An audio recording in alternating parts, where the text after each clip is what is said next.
किसी ने क्या कमाल की पंक्तियां कही हैं कि पथ का अंतिम लक्ष्य नहीं है सिंहासन चढ़ते जाना, सब समाज को साथ लिए आगे है बढ़ते जाना। नमस्कार, आदाब, सत श्री अकाल। मैं नितेश गर्ग, INS 24/7 और हरिभूमि की टीम पहुंच चुकी है मोहला।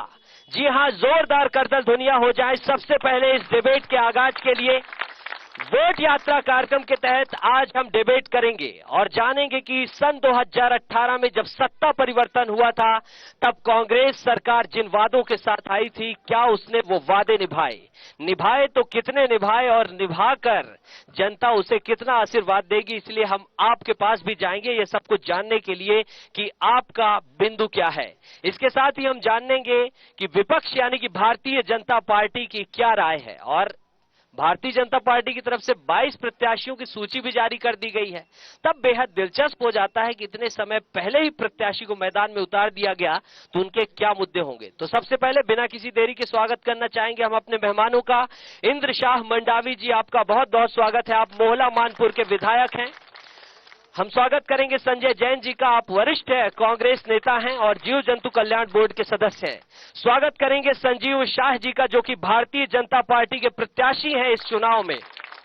और मदन साहू जी का स्वागत करना चाहेंगे, जो कि बीजेपी जिला अध्यक्ष हैं भारतीय जनता पार्टी के। जोगी कांग्रेस से स्वागत करना चाहेंगे संजीत ठाकुर जी का, आप पूर्व प्रत्याशी रहे।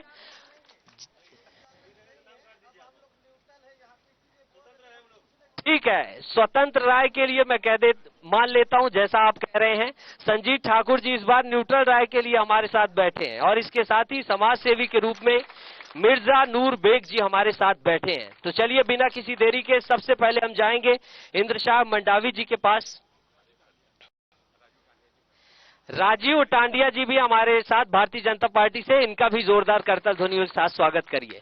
तो स्वागत की बेला समाप्त होती है और अब हम सीधे चलते हैं यहाँ के जनप्रतिनिधि यानी कि विधायक इंद्र शाह मंडावी जी से और जानना चाहेंगे कि सर, जनता 2023 में फिर से EVM में कांग्रेस के ही बटन में क्यों मुहर लगाए?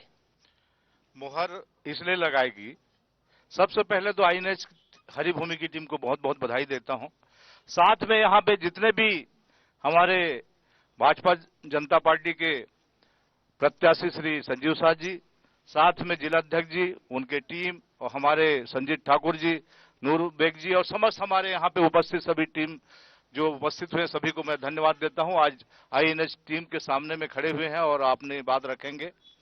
तो मैं यही कहना चाह रहा था कि हम लोग जिस वादे के साथ उतरे थे वो वादा करीब करीब 36 में 32 वादा पूरा कर लिए, 4 वादा बचे हैं और चारों वादों के लिए भी हमारी सरकार थोड़ा बहुत प्रयासरत है। कुछ अड़चने हैं, उसको भी पूरा करेंगे और वादा के साथ में मोहला मानपुर वनांचल क्षेत्र के लिए बहुत बड़ी सौगात भी दी है। सबसे पहले यहां से हमारे घोटिया कनाल, नेड़ेली, पेंदोड़ी, शारदा, वहां से राजनांदगांव लगभग 200 किलोमीटर होता था। वो जिला का सौगात माननीय भूपेश बघेल जी ने दिया है। साथ ही साथ औंधी और खड़गांव जो मानपुर से 40 किलोमीटर दूर, खड़गांव 35 किलोमीटर दूर था, तहसील के काम से मानपुर आना पड़ता था।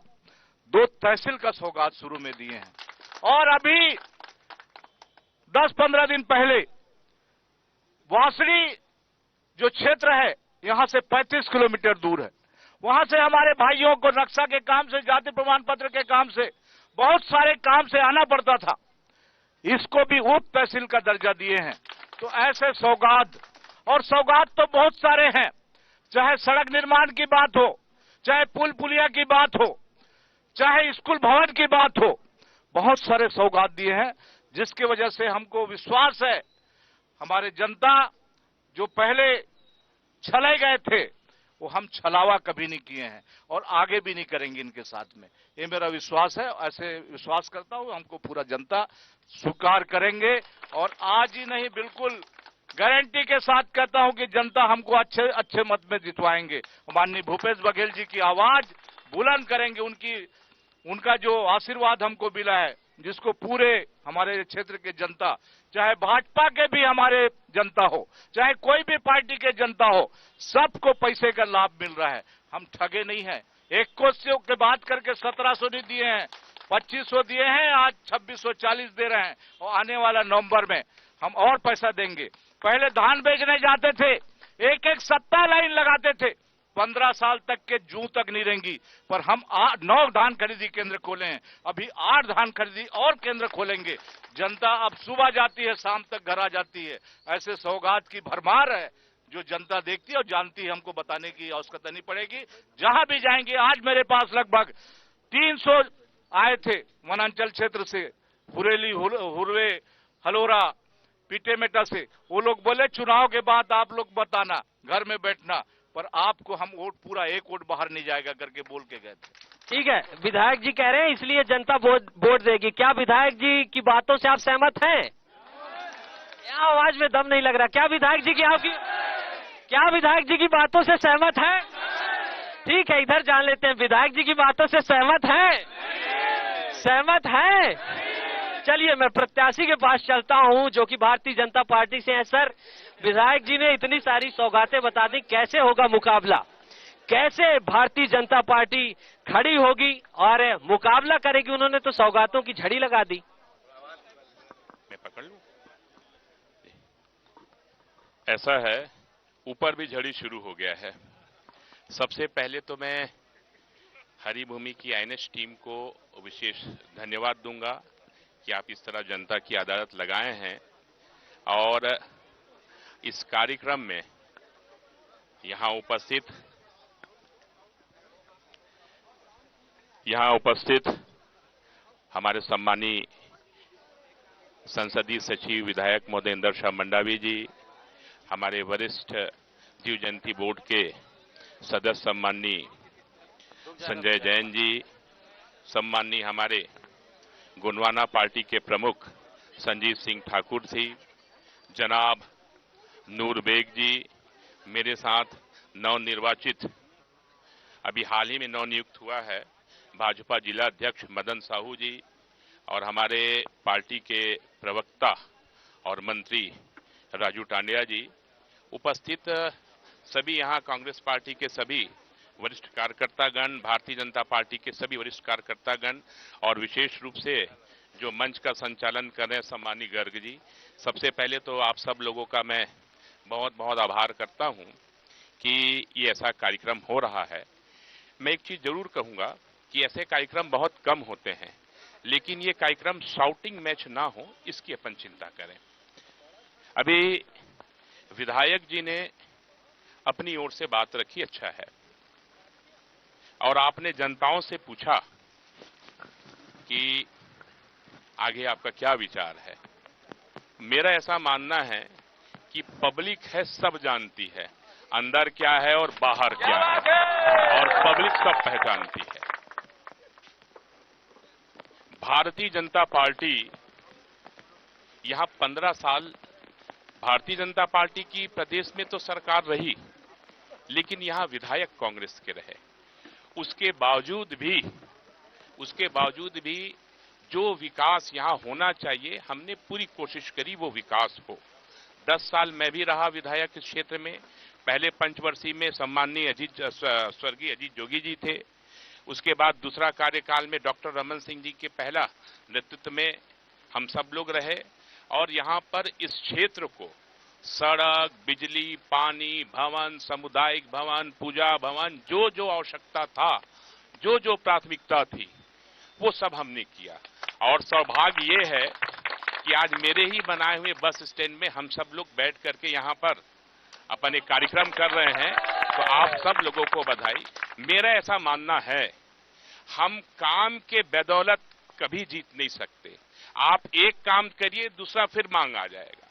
मेरा ऐसा मानना है कि जनप्रतिनिधि का व्यवहार वो फलदार पेड़ की तरह हो, आराम से लोग उसके छाए में बैठ सके, उसका फल खा सके। अगर कोई पत्थर भी मारे तो उसको मीठा फल मिले। व्यवहार से चुनाव जीता जाता है, ऐसा मेरा मानना है। और मेरा ये मानना है कि 15 साल हम लोगों के काम, व्यवहार और व्यक्तित्व को जनता देख रही है। इस बार निश्चित हम लोगों को आशीर्वाद देगी, ऐसा मेरा मानना है। अच्छा, आपने बताया आप फलदार वृक्ष थे, फल दे रहे थे। जब इतना फल दे रहे थे तो वही सीट 15 सीटों में, वही सरकार 15 सीटों में सिमट कर रह जाती है। आपको बाहर का रास्ता जनता दिखा देती। क्या है, कभी कभी ऐसा है कि कभी कभी ज्यादा मीठा भी कड़वा हो जाता है। ये जनता है, ये पब्लिक है, निर्णय यही लेती। हम राजनीतिक दल ये सोचते हम ऐसा कर लिए, वैसा कर लिए, इसके कारण हुआ करके। मेरा ये मानना है अगर पब्लिक ने तय कर दिया ये आना है मतलब आना है, ये जाना है ये मतलब जाना है। उसके बाद भी हम लोगों ने ये विश्लेषण किया कि 15 साल हमने इतना काम करा, फिर हम कहां कमी रह गए, उस कमी को सुधार करके हम फिर इस चुनाव मैदान में आ गए हैं। निश्चित जनता के आशीर्वाद हमला मिल ही मोर आशा है। जनता से आशीर्वाद मिलेगा। अभी मैं आपके पास ही रहना चाहूंगा। बड़ा कमाल हुआ इस बार भारतीय जनता पार्टी ने टिकटों का विभाजन किया। 4 श्रेणियां बनाई गई, A, B, C, D। D श्रेणी जिसकी टिकट दी गई उन्हें माना गया सबसे कमजोर। तो ऐसा क्या हुआ सर कि सबसे कमजोर मानकर उतारा गया सबसे पहले प्रत्याशियों को? बहुत बढ़िया विषय। ऐसा मैंने भी आप जैसे पत्रकारों के माध्यम से ही सुना था कि उन्होंने A, B, C, D करके दिया गया करके। ऐसा क्या है ये तो मैं नहीं जानता, लेकिन मैं ये जानता हूं कि एक सेना के तौर पर मुझे भारतीय जनता पार्टी ने 2 महीना पहले मैदान में उतार दिया है। और देश के इतिहास में संभवतः छत्तीसगढ़ राज्य एक ऐसा राज्य है कि जिसमें सारी स्थिति परिस्थितियों का विश्लेषण करके 2 महीना पहले प्रत्याशी को उतारा गया। और इसका असर इतना हुआ है कि अब कांग्रेस पार्टी में भी बोल रहे हैं कि अब प्रत्याशी जल्दी उतारेंगे। और संभवतः जो पेपर के माध्यम से हम सुनते हैं कि 6 से 10 सितंबर के बीच कांग्रेस के भी प्रत्याशी घोषित हो जाएंगे। ये इसका परिणाम है। बहरहाल जैसा कि इन्होंने काफी मजबूती से दावा किया कि 2 महीने मुझे समय मिले हैं, मैं पूरी मजबूती के साथ उतरूंगा और मैदान में पक्ष को चुनौती दूंगा। हम यहां पर चलेंगे पार्टी कार्यकर्ताओं के बीच और उनसे जानने की कोशिश करेंगे। सबसे पहले भूपेश सरकार की कुछ योजनाएं हैं जो महत्वपूर्ण योजनाएं, जैसे कि गोठान हो गया, आत्मानंद स्कूल हो गया, देवगुड़ी का मुद्दा हो गया, इनको लेकर क्या कुछ क्षेत्र में चल रहा है। और आपके लिए एक बार जोरदार तालियां बनती इस बरसते पानी में जो इस हौसले के साथ आप खड़े। वाकई ये कार्यक्रम ऐतिहासिक कार्यक्रम होगा कि मोहला के निवासी वो कर्मठ निवासी है जो वोट देंगे उसके लिए पानी में खड़े होकर वो मूल्यांकन करने के लिए तैयार है। जोरदार तालियां बनती हैं। तो सबसे पहले आप में से कौन बोलना चाहेगा? देवगुड़ी, गोठान, आत्मानंद स्कूल जो योजनाएं चल रही हैं वो कैसी योजनाएं चल रही हैं? पहले तो मैं ये बोलना चाहूंगा कि INA न्यूज चैनल और हरिभूमि को बधाई देना चाहूंगा कि वनांचल में आकर के हमारी बातों को लोगों तक पहुंचाने का जो मुहिम छेड़े उसके लिए मैं बधाई देना चाहूंगा।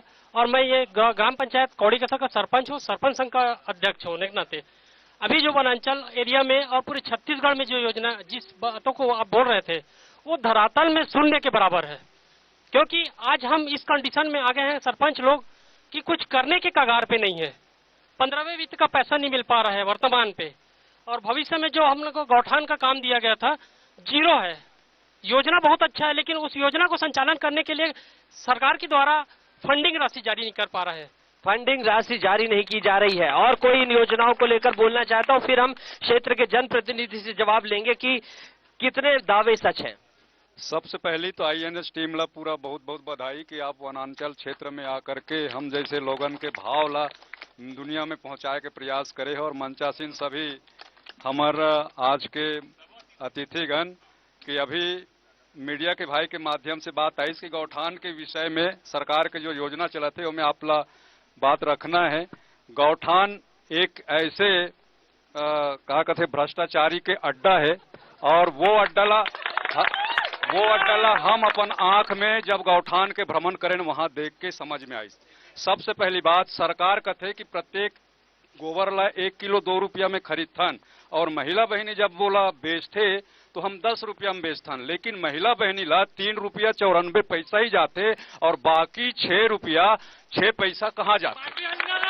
और ये विषय में सबसे बड़ी बात सरकार जब ये योजना ला लेकर के आई, इस गांव में कहीं सी ग्राम सभा के माध्यम से एक गौठान समिति के गठन करके शासन ला भेजो, और जो गौठान समिति ग्राम सभा के माध्यम से जब चुन करके भेजे गई तो जे नाम ला गांव तय कर रही से वो नाम ला काट करके कांग्रेस के जो कट्टर कार्यकर्ता है गांव स्तर के वो ला समिति के अध्यक्ष बनाए गई। और जब ये विषय ला हमन पूछथन शासन प्रशासन ला कि 6 रुपया 6 पैसा कहाँ जाते, तो कहना है कि जो गौठान समिति है वो गौठान समिति में ही 6 रुपया 6 पैसा जाते, जबकि गौठान समिति में पूरा कांग्रेस के ही लोगन है और कांग्रेस के लोगन ला पाले बार ये योजना ला है। ठीक है, इनके दावों में कितना दम है? इनके दावों में कितना दम है? इनके दावों में कितना दम है? इनके दावों में कितना दम है? गौठान समिति का चयन ग्राम सभा के माध्यम से हुआ, आपको जानकारी होनी चाहिए, ग्राम सभा तय करेगी। ठीक है, विधायक जी के पास चलेंगे और जानेंगे कि सर गोठान, आत्मानंद स्कूल, देवगुड़ी महत्वाकांक्षा परियोजनाएं कैसे क्रियान्वित हो रही हैं और क्या आरोप जो लगाए गए तो आधार है या आधारहीन है? सबसे बड़ी चीज हमारे भारतीय जनता पार्टी के भैया लोग लगा रहे हैं, इनको ये पता होना चाहिए कि गौठान ग्राम सभा की सहमति से बनती, ग्राम समिति बनती है। और दूसरा, वहां पे अभी एक गांव में गए थे, वहां पे बताए हमारे भैया लोग वहां पे सिर्फ उसको देखने जाते हैं, पर वहां पे ये पूछने नहीं जाते हैं कि वहां पे क्या किस चीज की कमी है, ये तो पूछे हैं। तो ऐसा तरीका अपनाते हैं लोग। और एक जगह क्या बोले, इनको एक चीज और बताना चाहता हूं मैं, कई जगह एक पेपर में इनके आरएसएस के तरफ से एक पेपर में दिया गया, इनके ट्रेनिंग में दिया गया कि वहां पे गोबर में पत्थर मिलाया जाता है, मुर्मे मिलाया जाता है। मैं गांव का किसान हूं और जहां कोठा रहता है वहां पे बरसात में हम लोग मुर्मी मिलाते हैं, मुर्मी डालते हैं, और मुर्मी डालते हैं तो वहां पे जब गोबर देगा गाय या बैल तो गोबर के साथ में मुर्मी भी जाएगा, उसी की बोझते हैं। पर ये लोग बदनाम करने का नया तरीका, नए शुभ उपज। भारतीय जनता पार्टी के कार्यकर्ताओं को गोठान का लाभ मिल रहा है, गोबर इनका खरीदा मिल रहा है, सभी का मिल रहा है। अभी राजनांदगांव में वहां पे गौठान समिति के पारस या कोई चोपड़ा है, वो पूरा बेच रहा है, जबकि उसका अच्छा बड़ा पदाधिकारी है। तो ऐसे टाइप का हर फायदा मिल रहा है। और हमारे स्कूलों में पहले यहाँ पे हमारे गांव के लोग कोई भी इंग्लिश मीडियम स्कूल में नहीं पढ़ा पाते थे, पर आज के तारीख में हमारा मुख्यमंत्री माननीय भूपेश बघेल जी गरीबी और अमीरी को पाटने के लिए Swami Atmanand English medium school खुलवाए हैं, जिसमें यहाँ बैठे हैं सबके बच्चे पढ़ रहे हैं। तो फायदा सभी को मिल रहा है, पर कहने के लिए आदत से मजबूर है, क्या करेंगे। तो 2 महीने पहले प्रत्याशी उतार दिए हैं, कहीं ऐसा तो नहीं कि चुनाव आते आते तक फैला देंगे कि कुछ नहीं हुआ? प्रत्याशी को ये लोग पूरा चूस डालेंगे। बहरहाल मैं खुद आता हूँ शाह जी के पास, जिला अध्यक्ष है भारतीय जनता पार्टी के, आपके पास आऊंगा। बड़ी बेबाकी से विधायक जी ने बोला कि देवगुड़ी का अच्छे से क्रियान्वयन हो रहा है, आत्मानंद स्कूल में खुद भारतीय जनता पार्टी के नेताओं के प्रतिनिधि पढ़ रहे हैं और उनके बच्चे पढ़ रहे हैं। इसके साथ ही उन्होंने कहा कि गोठान को लेकर खुद आप लाभान्वित हो रहे हैं। सबसे पहले आप सभी को मैं बहुत बहुत धन्यवाद देता हूं कि ऐसे क्षेत्रों का आपने चयन किया। और रहा सवाल विधायक जी, तो ऐसा है, सामने चुनाव है तो सबको लाभान्वित करने का प्रयास कर रहे हैं। एक्चुअल में लाभ किसी को हो या ना हो, विधायक जी ने कहा कि हम धान खरीदी की जो बात कही उन्होंने, कई केंद्र नए बनाए जिससे सबको लाभ हो। पर विधायक जी को यह मालूम होना चाहिए कि हमारी जब सरकार थी तो धान बेचने के बाद पूरा पैसा एक साथ मिलता था, अब 1 साल तक पैसा ही नहीं देते, 4 किस्त में पैसा देते हो। केंद्र सरकार के जो राशि आती है वो राशि के बाद उसके बाद आपने पैसा बचत का जो राज्य सरकार जो देती है वो राशि 1 साल तक आप देते हैं। तो मैं ये पूछता हूं, जब 1 हफ्ता में धान बेच लेते हैं बोलते हैं और राशि को आप 1 साल तक देते हो, तो वो भी धान बेचना क्या मतलब? जब विधायक जी का कहना था कि 1 सप्ताह में धान बेच लेते, किसान अब बहुत खुश है, लेकिन 1 सप्ताह में धान बेच लेते और पैसा के लिए 1 साल बैंक का चक्कर लगाते, वो कौन सी बात है? गंभीर आरोप लगाए गए, यहाँ कांग्रेस से जवाब देना चाहते हैं। बताइए, 1 साल तक पैसे के लिए भटकाते हैं आप लोग। ये सब बातें फिजूल है। ये जितना पैसा देते थे किसानों को, उतना पैसा हम भी 7 दिन के अंदर दे देते हैं। जो अतिरिक्त बोनस है उसकी रुकावट केंद्र सरकार ने की, क्यों एक साथ अगर आप पैसा देंगे तो आपको आपका चावल एफसीआई में नहीं लिया जाएगा, इसलिए उसका हल ढूंढा गया। और जो राजीव गांधी किसान न्याय योजना के तहत 4 किस्तों में उसको पैसा दिया जाता है, उसका पूरा उल्लेख है। ये जितना पैसा देते थे 8,100 करोड़ रुपया, इस वर्ष आने वाले साल में भूपेश बघेल की सरकार उतना बोनस देगी किसानों को। आपको आंकड़ा बता रहा हूं मैं, और 40,000 करोड़ रुपए का धान इस वर्ष खरीदी होने वाला है किसानों का, 15 कुंटल से 20 कुंटल की जगह में। तो ये लालच नहीं है, ये 28,000 करोड़ रुपए का पिछले साल किसान ने धान खरीदा है, ये आंकड़े बताते हैं। और माननीय विधायक जी के जो उन्होंने बात कही है विकास कार्यों की, ये पूरी सौगात है। 965 करोड़ रुपए की आपके पास ये कागज मैं समर्पित कर सकता हूं। और जो माननीय विधायक जी, हमारे पूर्व विधायक जी कह रहे थे विकास से कुछ नहीं होता, तो उन्होंने खुद गिनाया कि ये बस स्टैंड उनका बनाया हुआ है। अगर विकास से कुछ नहीं होता तो गिनाने की क्या जरूरत है? ये सब बातें अपने को सोचने का विषय। ठीक है, दावों में इनके दम है, दावों में दम है, दावों में दम है, दावों में दम है। इधर से आवाज आई है कि नहीं है। क्यों नहीं है? क्यों नहीं है? कौन बताएगा क्यों नहीं है? बताइए। बेबाकी से बोलने के लिए मंच खुला, बताइए। आप बताइए, खड़े होइए। आप ये बोल रहे हैं 3 महीना का गोबर का पैसा नहीं मिला है। ठीक है, इधर दावा किया जा रहा है कि नहीं मिला, इधर हम आके देखते हैं। गोबर का पैसा 3 महीने से नहीं मिला क्या? सभी के खाते में बराबर जा रहा है, कोई ऐसा व्यक्ति नहीं है जिसके खाते में पैसा नहीं गया होगा। ये सब बीजेपी की चाल है, ये सरकार को बदनाम करने की चाल है इनकी। ठीक है, कुछ चीजें महत्वपूर्ण मुद्दे निकल कर आए हैं, उनकी भी समीक्षा करना जरूरी है। जब हम यहाँ आए हैं, आते वक्त हमने देखा कि सड़क की स्थिति खराब है। दूसरी चीज हमने देखा सुना कि यहाँ पर अवैध रेत खनन भी होता है। तीसरी चीज हमने सुना कि जिला तो बन गया है लेकिन कार्यालय कहाँ है।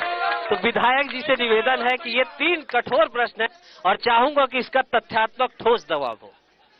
अवैध खनन की बात है तो न मेरे पास गाड़ी है न घोड़ा है। यहाँ पे जितने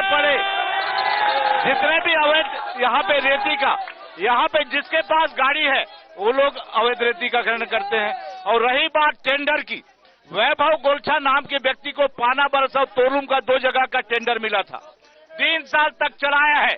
और आज जिसकी गाड़ी पकड़ाई है, जैसे यहाँ पे नम्रता जैन का, और इधर नरसिंह भंडारी का, इधर और बहुत सारे प्रवीण मंडावी का, ये सब का गाड़ी पकड़ाई है। जिसको छुड़वाने के लिए भी मेरे पास गुहार लगाए, तो बदनाम करने में क्या जाता है। और हमारे नए जिलाध्यक्ष जी, आपका कहना है कि इन्हीं के संलिप्त हैं, अवैध संलिप्त है। हमारे कांग्रेस के एक भी आदमी का गाड़ी पकड़ा है तो बता दे। जितने भी गाड़ी घोड़ा वाले हैं, विजय जैन का सबका गाड़ी घोड़ा है। पुलिस के हिम्मत नहीं होती क्या आपके कार्यकर्ताओं की गाड़ी पकड़? सभी का पकड़ लेते हैं, किसी का नहीं है।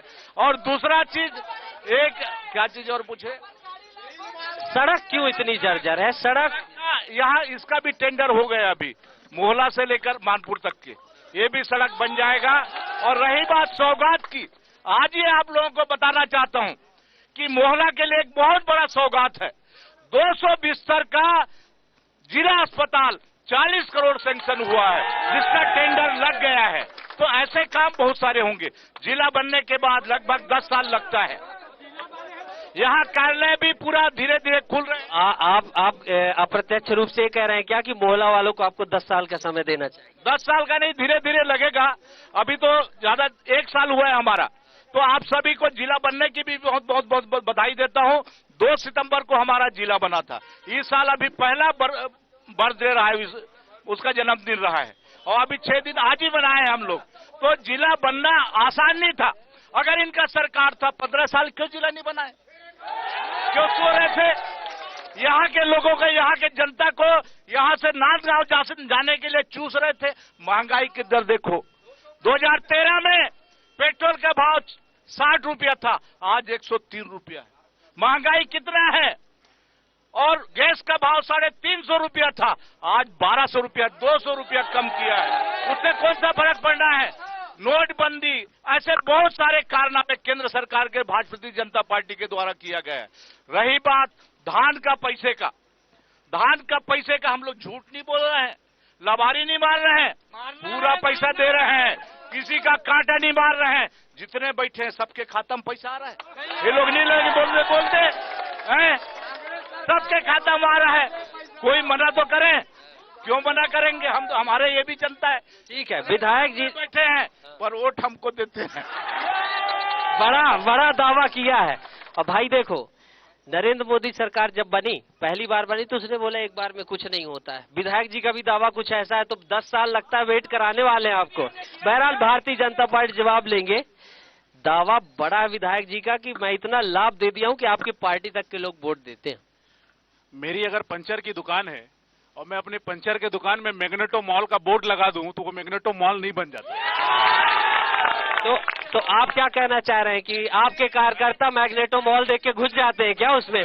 देखिए, मेरे कार्यकर्ता या मेरी पार्टी या मेरे बैठे हुए पूर्व विधायक, इन्होंने उतना जगह बनाया, उतना यहाँ पर विकास किया, तभी ये जिला बना के लाए। अगर भागीरथी प्रयास हम नहीं करते तो ये जिला एक गांव को नहीं बना लेते।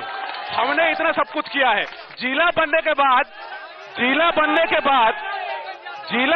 बाद एक नया ईटा कहाँ रखे हैं आपके कांग्रेस के सरकार के लोग? बताइए, एक भी नया ईटा आप कहीं नहीं रख पाए हैं। जो बिल्डिंग में आप सरकार चला रहे हैं, जो बिल्डिंग में आप शासन चला रहे हैं, वो हमारी बनाई हुई है। आपका बनाया हुआ क्या है? पहली बात। दूसरी बात, आपने बात किया आत्मानंद का। आत्मानंद स्कूल आपने नया कहाँ बनाया है, मेरे को बताइए आप। आपने नहीं, नया आपने कहीं नहीं बनाया है। आपने पुराने बिल्डिंग को रिपेयर करके, उसमें भ्रष्टाचार करके आपने पुराने बिल्डिंग को नया दिखाने का प्रयास किया है। उसमें भी अभी पिछले 4 महीने से शिक्षक की भर्ती नहीं कर पाए हैं आप। आपने हिंदी मीडियम स्कूल को खत्म कर दिया है। हिंदी मीडियम के स्कूल में शिक्षक नहीं है। मैं आपको आपके मीडिया के माध्यम से बताना चाहता हूं कि मोहला मानपुर विधानसभा में लगभग 500 विद्यालय संचालित हैं, जिसमें से 350 में केवल एक ही शिक्षक है। ये डाटा इनके सरकार का है जो मेरे पास प्राप्त है, ये मैं बताना चाहता हूं। इसके अलावा आपको बता दूं, ये हॉस्पिटल की बात कर रहे हैं मोहला में, क्या केवल मोहला ही जिला बना था कि मानपुर भी जिला बना था? इन्होंने मानपुर को क्यों छोड़ दिया? मानपुर में बड़े बड़े वादे किए थे कि मानपुर में ये बनाएंगे, वो बनाएंगे। मानपुर भी बड़ा भागीदार है। आपने मानपुर को झूठ बोला, मानपुर के साथ धोखा दिया, मानपुर को आपने छोड़ दिया। आपने दोनों गांव में लड़ाई करवा दिया, तीनों गांव में लड़ाई करवा दिया। आपने झूठ बोल करके जिला, आप मानपुर को जिला बनाने की घोषणा के साथ जा रहे हैं इस चुनाव में। हम मानपुर निवासी और मोहला के भी बहुत सारे लोग झूठ के पर्दाफाश के साथ जा रहे हैं कि इनका सरासर झूठ है ये जिला निर्माण, और हम इस बार कांग्रेस को वोट नहीं देंगे। ठीक है गोस्वामी जी, लिटमस टेस्ट करते हैं, जनता के बीच आप जाइए। कोई आप में से कुछ कहना चाह रहा हो? आप में से कोई कुछ कहना चाह रहा हो? देखो, पहले तो जिला मंत्री जी को बधाई, भाजपा जिला मंत्री बने हैं। उनके जो दावे हैं केवल खोखले दावे हैं। 15 साल की बीजेपी की सरकार, हमको पता है कि शिक्षक की कितनी भर्ती हुई थी। ले दे के प्लेसमेंट में आउटसोर्सिंग करके तो शिक्षक की भर्ती करती थी। हमारी सरकार ने 14,500 से शिक्षक का पहले भर्ती किया। आज के डेट में 11,500 नियमित शिक्षक का भर्ती हो रहा है, जो 1994 से बंद था। माननीय विधायक जी का प्रयास था। वनांचल मोहला मानपुर में दूर अस्तंग क्षेत्रों में स्कूल है, शिक्षक विहीन स्कूल से बीजेपी के टाइम में 15 साल तक के वहां ट्यूटर की भर्ती करके शिक्षक कम से कम लाया था। और आज मैं आपको बताना चाहूंगा, आज के डेट में पुनः ट्यूटर की भर्ती हो रही है। और इस बार बड़े खुशी की बात है कि जो शिक्षक विहीन से पहले ट्यूटर थे, वहां आज एकल शिक्षक ही जहां है वहां ट्यूटर की भर्ती हो रही है। आप रोड की बात कर रहे थे, केवल मोहला के बस स्टैंड के रोड का गड्ढे देख के विकास की पैमाना नहीं तय कर सकते हम। आप जाइए मेढा, आप जाइए मोरचूल, आप जाइए तुकाम, आप जाइए बुकमर, बोलना चाहता है, कोई और बोलना चाहता है? अपनी बात रखिए। और भी आप में से कोई आवाज रखना चाहता है तो हाथ उठाइए। मैं ग्राम वासड़ी, लगभग यहाँ से 35 किलोमीटर दूरी से आया हूँ सर, और मेरे तरफ रोड की सही मात्रा नहीं थी। वहाँ गिट्टी रोड में मैं पैदल आया करता था, साइकिल से बड़े मुश्किलों से आया करता था। आज महोदय जी की कृपा है जो अपने वासड़ी तक रोड बना है। ठीक है, और मैं बोल रहा हूँ, मेरे तरफ लाइट का बड़ा प्रॉब्लम हो जाता था। हम लोग कम से कम एक महीने नाइट के रहते थे, जहां आज वासरी ग्राम में जेई सब स्टेशन बना है और जेई साहब बैठने के लिए वहाँ ये किया है। और एक तो बात और मेरी सुनिए सर, उसके बाद फिर आप बोलिएगा। मेरे गांव में आज 10वीं तक हाई स्कूल है और 10वीं बोर्ड कराने वाले भी विधायक महोदय हैं, जो कि हम लोगों को पेपर गिराने के लिए हमारे बच्चों को लगभग मोहल्लों में आना पड़ता था। आज वहाँ 10वीं बोर्ड खुला हुआ है और सिर्फ इनकी बदौलत है। और उप तहसील और मैं सारे एक मिनट सर, सबके पास जाना है, समय हमारे पास सीमित होता है, माफी चाहूंगा, हमारा भी मन करता है, लेकिन समय प्रतिनिधि भी अपना बोल, इतने सारे दावे, इतना सारा दल बल, ये वो क्या चल रहा है? अभी माननीय विधायक महोदय जी ने कहा कि रेती के बारे में नम्रता सिंह, नरसिंह भंडारी और अन्य हमारे भारतीय जनता पार्टी के कार्यकर्ताओं का नाम लेकर बोला कि उन्हीं की गाड़ी को पकड़ा जाता था और कांग्रेसियों का नहीं पकड़ा जाता था। इससे स्पष्ट है कि रेती चोरी में या रेती में जो घपला हुआ है उनमें विधायक का हाथ है। दूसरी बात स्वास्थ्य के विषय में बोले कि यहाँ 200 बिस्तर का हॉस्पिटल के लिए स्वीकृति करवा चुका हूँ। मैं माननीय विधायक महोदय से पूछना चाहता हूँ, मेरे गोटा टोला में 2019 में आपने भूमि पूजन किया है हॉस्पिटल का, उसका क्या है? अभी तक तो वहाँ कुछ भी नहीं। आप जवाब दीजिए बस। ठीक है, जवाब लेंगे। अरे तो उसको जनता के सामने बताना चाहिए। आप बताएंगे। अच्छा, एक चीज सुनिए, तो आपने कहा कि हमारे पकड़े जाते हैं, उनके नहीं पकड़े जाते, तो इससे सिद्ध होता है कि वो हैं। तो आप कहना क्या चाह रहे हैं कि हमारे भी न पकड़ो, अपने भी न पकड़ो, चलने नहीं, कानून सबके लिए हो। जो पेशा एक्ट के तहत यहाँ की जल जंगल जमीन वन संपदा पूरे पंचायत के ऊपर अधिकार होना चाहिए, वो टेंडर होना चाहिए, पंचायत को उसकी रॉयल्टी मिलना चाहिए। ठीक है, ये ठोस बात हुई। और कोई आप में से बोलना चाहता है? फिर विधायक जी खुद तैयार है, सुना प्रशासनिक अधिकारी थे विधायक जी। हाँ, अरे मैं डर रहा हूँ कहीं मेरा भी गाड़ी मत पकड़ा जाए कल। इनका डर है कि इनकी गाड़ी न पकड़ा जाए। महिला सशक्तिकरण की बात होती है, हम महिला कार्यकर्ता भी हमारे बीच। बताइए आपकी कैसा चल रहा है विधायक जी का कार्यकाल? बैठे बैठे बोल दीजिए। हमारे यहाँ, मैं खड़गांव की हूँ, मैं जनपद उपाध्यक्ष मानपुर हूँ। मेरे क्षेत्र में ना, जब से विधायक महोदय जी हमारे यहाँ विधायक बने हैं, तब से मेरे क्षेत्र में बहुत सारे कार्य हुए हैं।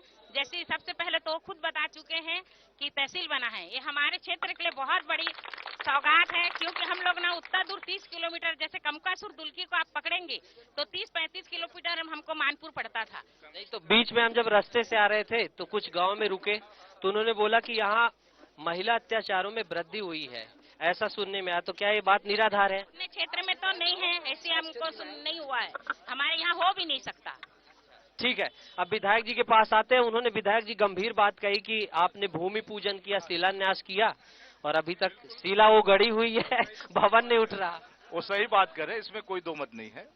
वो वहां पे गुणवत्ता का थोड़ा कमी थी, तो उसके ऊपर दबाव डाला गया अधिकारियों के द्वारा, और वो हाई कोर्ट चल दिया। फिर पत्थर पूरा है तो ढंग से कर नहीं पा रहा था, तो कुछ ज्यादा डिमांड किया होगा वहां पे कि हमको राशि कम पड़ी, जैसे 40 लाख है तो 60 लाख करके, उसके वजह से वो हाई कोर्ट में लंबित है, जिसके वजह से बन नहीं पाया। उसी के साथ में वासड़ी में जो अस्पताल का कार्य है पूर्ण हो रहा है। इस स्वीकारोक्ति के लिए भी तालियां बनती हैं कि खुले मन से विधायक जी स्वीकार रहे कि हाँ पूर्णता है। और मैं लगा हूं, मैं एक बार फिर से रुख करूंगा भारतीय जनता पार्टी प्रत्याशी का कि आइए ना सर, आइए सर प्लीज। अब आप चुनाव में उतर रहे हैं, आप किन मुद्दों को लेकर विपक्षी दल को घेरने जा रहे हैं? हमारे कांग्रेस के नेतागण जो है बहुत उत्साहित है ना? होना भी चाहिए, है ना? होना भी चाहिए। हमारे अभी आपने क्या पूछा? वो भी ख्याल नहीं है।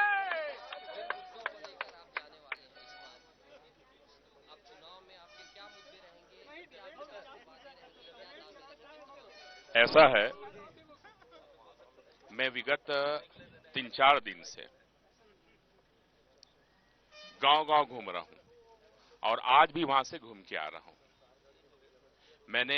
आपने पहले भी बताया,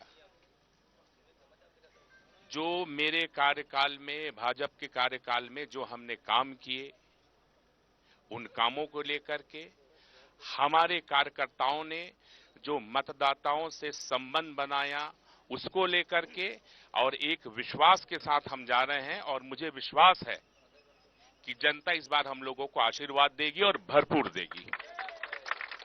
अपने कामों में बड़ा विश्वास है इन्हें कि इन्होंने जो पिछले ही काम किए थे वो ही काफी है इस बार के चुनाव में उतरने के लिए। कुछ हमारे पास न्यूट्रल दल से, जैसा कि आप हैं भाई साहब, बताएं कि क्या कुछ चल रहा है क्षेत्र में, आपके अनुसार क्या कुछ ऐसा लगता है कि होना चाहिए, या कोई अपूर्ण कार्य है या कोई विकास संबंधी कार्य है?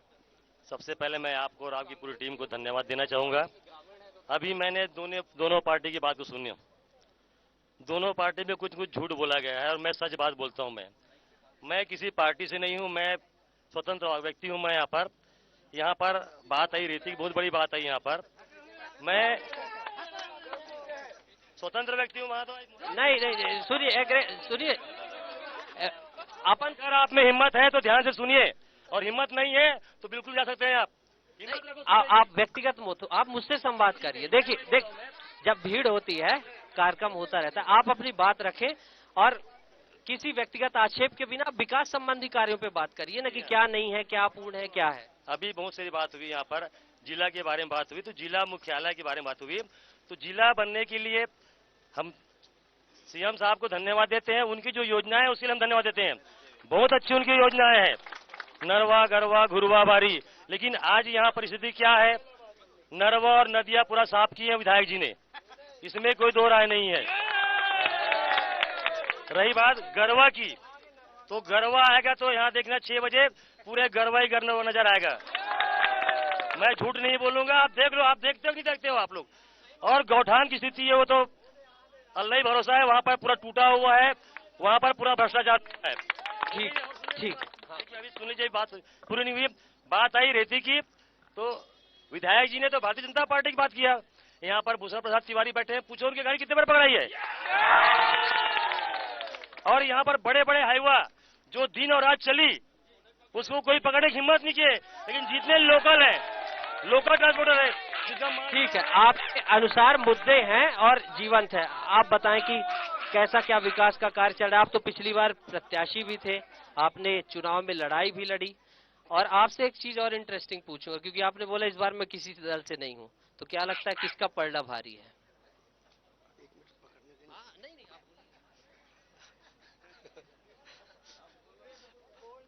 आज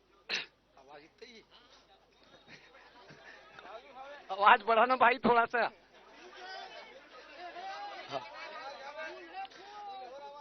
आज INH 24 के माध्यम से हमार मोहला मानपुर विधानसभा में एक जनसभा रखे गए हैं।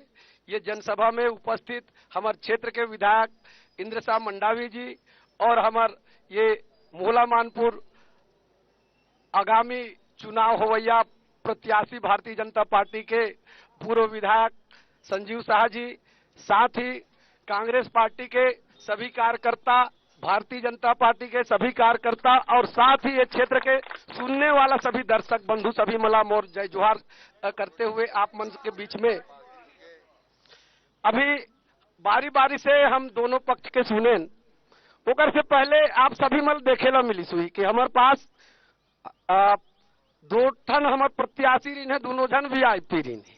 पानी गिरत रही से दोनों को में छतरी लग गई रही। यहाँ पे हमला किसान चाहिए, हमारे क्षेत्र 98% किसान प्रदेश है और हमला नेता भी विधायक भी हमारे क्षेत्र से हमला किसान चाहिए, मेहनत कश व्यक्ति के जरूरत है। हमला अच्छे मतलब छतरी के नीचे खुशरैया नहीं चाहिए। हमला दोनों विधायक के प्रत्याशी और विधायक दोनों ला दिखे। ये बात रही। बात यहाँ पे स्ट्रक्चर के बात होते वही लोग विकास के बात करें। हम पूर्व विधायक और भारतीय जनता पार्टी के वर्तमान विधायक प्रत्याशी संजीव शाह जी के 2 कार्यकाल देखे और वर्तमान विधायक महोदय के 5 साल के हम कार्यकाल देखे। लेकिन यहाँ स्ट्रक्चर के बात करते हैं, हमारे बस स्टैंड बना दें तो हमारे रोड बना दें, एक से पहले का और सरकार और कोई पार्टी और विधायक रही रोड नहीं रही ने हम उड़ाते रहे, ये स्ट्रक्चर गिनती में ठीक है, मुद्दे में आते हैं सर। सर सर सुनिए, तो इतनी भूमिका नहीं बनाना, हमारे पास सीमित समय है। आप नहीं, अरे सर सर सर मैं सुनिए, मैं जो सवाल सर मैं जो सवाल कर रहा हूं उसका जवाब देना, बोलने के लिए तो अपार। क्या आप सुनिए तो मेरी बात, आप प्रश्न ही तो कर रहे हैं, बोलने का आशय है कि व्यक्तिगत नहीं होना है। हाँ हाँ ठीक, हाँ मैं व्यक्तिगत किसी को नहीं ले रहा हूँ, मैं दोनों पार्टी के जो विकास कार्य देखे वर्तमान दोनों मैं सरकार के तरफ नहीं जाऊंगा, लेकिन वर्तमान हमको यहाँ इस क्षेत्र के हमारी समस्याओं को सदन तक पहुंचाने वाले हम चुन के जो भेजते हैं उनको इस बात को मैं रखना चाहूंगा। स्ट्रक्चर के अलावा आज हमारे क्षेत्र में पूर्व विधायक को भी वर्तमान विधायक को भी मौका मिला कि यहाँ हम 19 लगभग 2007-8 से हम यहाँ पे 4 अधूरे जो डैम है, हम यहाँ पे शुरुआत में बोला हूँ कि यहाँ 98% किसानी करने वाले लोग रहते, चाहे वो किसी जाति धर्म के लोग रहे, लेकिन हमारे 4 डैम है, उधर किसी विधायक का या किसी मतलब जनप्रतिनिधि का ध्यान ही नहीं जाता।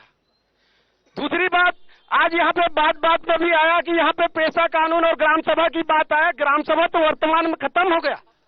1996 में 24 दिसंबर 1996 को भारत के संसद में पास हुआ था, राष्ट्रपति का सिग्नेचर हो गया था, सभी राज्य सरकार को चला गया, लेकिन आज तक नहीं हुआ। और लगभग 22-25 साल बाद पेशा कानून बनाने की बात आया तो यहाँ पे उस पेशा कानून का जो मूल भावना था उसको भी कुतर दिया गया, वो ग्राम सभा के अधिकार को खत्म कर दिया गया।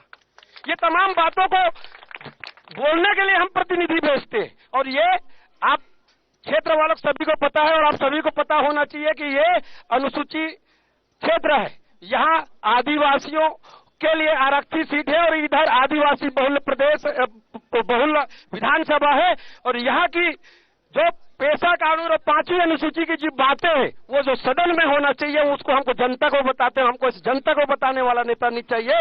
हमारी ये क्षेत्र की भावनाओं को, इस क्षेत्र की समस्याओं को सदन तक पहुंचाने वाला व्यक्ति की जरूरत। तो सदन तक पहुंचाने वाला कौन लग रहा है आपको? क्योंकि आप तो कह रहे हैं कि मैं पार्टी से नहीं हूँ, प्रत्याशी नहीं।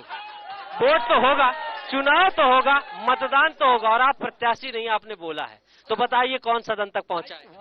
वर्तमान में हमारे बीच 2 प्रत्याशी हैं, 2 प्रत्याशी है, अगर दोनों में अगर कोई लायक नहीं लगते तो तीसरी शक्ति भी आ सकती है, और तीसरी शक्ति पिछले बार प्रैक्टिकल हुआ है तो कोई भी मतलब तीसरी शक्ति आ सकती है। तो इन दोनों का आप खारिज कर रहे हैं? दोनों खारिज है, दोनों खारिज है, दोनों।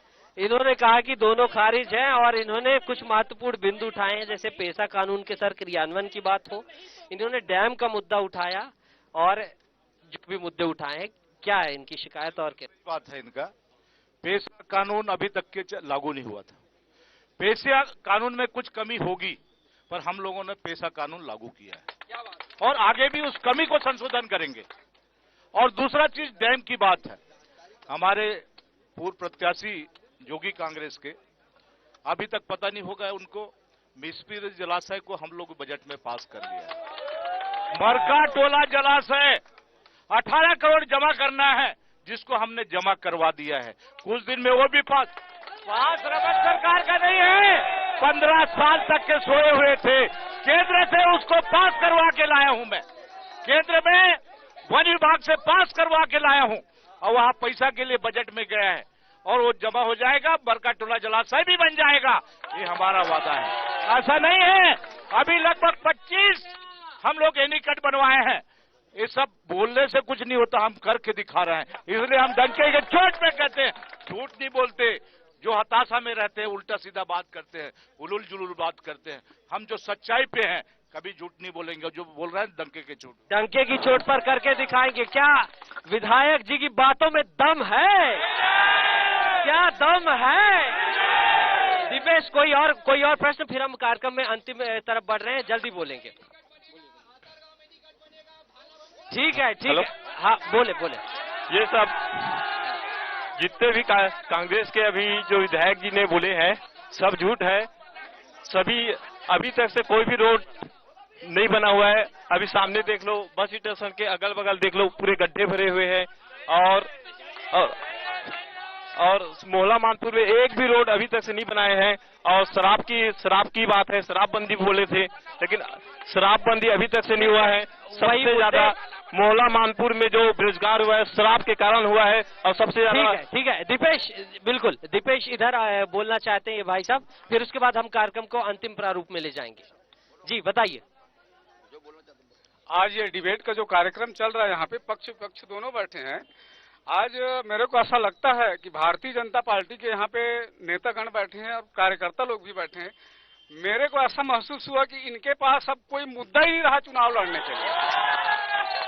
पैर तले से जमीन खिसक गई है, ये कुछ बता ही नहीं सकते पब्लिक को, कुछ कर ही नहीं सकते, तो किस चुनाव में ये सियासी वार पलटवार चलता रहेगा। तो दोस्तों, अंतिम कार्यक्रम के प्रारूप की तरफ हम चलते हैं। भारतीय जनता पार्टी से बात करेंगे, कांग्रेस से बात करेंगे कि क्या इनकी योजना होगी और आगे का क्या कार्यान्वयन होगा। छोटी छोटी टिप्पणी चाहूंगा सर, किन चीजों को लेकर आप चुनाव में उतरने वाले हैं और कौन आपके सबसे हिटेड मुद्दे होंगे कि इनको लेकर आप घेरेंगे? सबसे बड़ा हमारा मुद्दा भ्रष्टाचार का होगा। इस क्षेत्र में जिस प्रकार से हर विभाग में भ्रष्टाचार हावी है, ये सबसे बड़ा हमारा मुद्दा होगा भारतीय जनता पार्टी का चुनाव में जाने के लिए। इसके अलावा जो दूसरा विषय होगा वो सामाजिक सौहार्द होगा।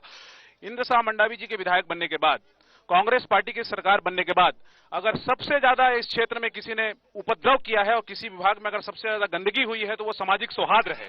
सबसे ज्यादा सामाजिक सौहार्द यहाँ बिगड़ा है। और इंद्र शाह मंडावी जी डोकला में खड़े होकर कहते हैं मैं इस धर्म का अनुयायी हूं। मानपुर में आकर के एक धर्म जो जिसको गाली दे रहा है उसके साथ मंच साझा करते हैं। मोहल्ला में आकर के राम का मंदिर बनाते हैं। वो तीनों गांव में घूम घूम के अलग अलग छद्मवेश बनाते हैं।